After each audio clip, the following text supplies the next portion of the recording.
I am a 17-year-old girl, short, with long curly hair. I am a very cheerful person, but I can be very violent when provoked. I work as a waitress at a taco restaurant. I have been there for about 2 years and have earned the affection of many customers.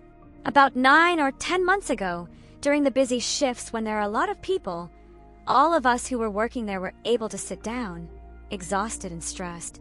Then a family arrived, a father, a mother, and 2 children no older than 11. I had been sitting for a while, so I got up to serve them. They placed their order, and I went to order the tacos. When I was about to bring them their order, salsa, cucumbers, lemons, and ask if they wanted anything to drink, I saw that the youngest child, about 9 or 10 years old, was hitting and insulting his mother and father, not playfully, but with real violence.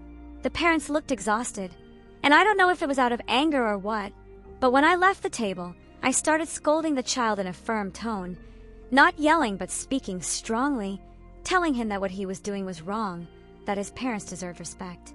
I don't remember what else I said, but I told him that if I saw him hitting or insulting his parents again, I would make sure he never saw his parents and brother again, to see if that would teach him a lesson.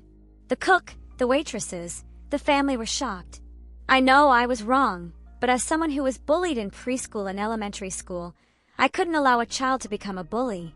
When they finished eating, and we gave them their change, we offered them lollipops or mints, but the boy I scolded was the only one who didn't want one. When they left, I obviously apologized to my boss and the others, and my boss told me it was no problem, just not to do it again. A week ago, that family came back. I didn't recognize them, since I'm very bad at remembering faces. The mother and father thanked me very much for scolding the child. Apparently, my action made him improve academically and in his family environment.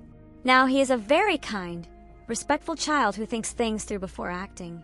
They thanked me profusely and even asked me if I wanted to work as a nanny for their friends.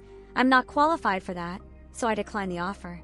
Although I felt bad at the time for what I said and did, seeing that it had a positive outcome, I can say that I don't regret anything.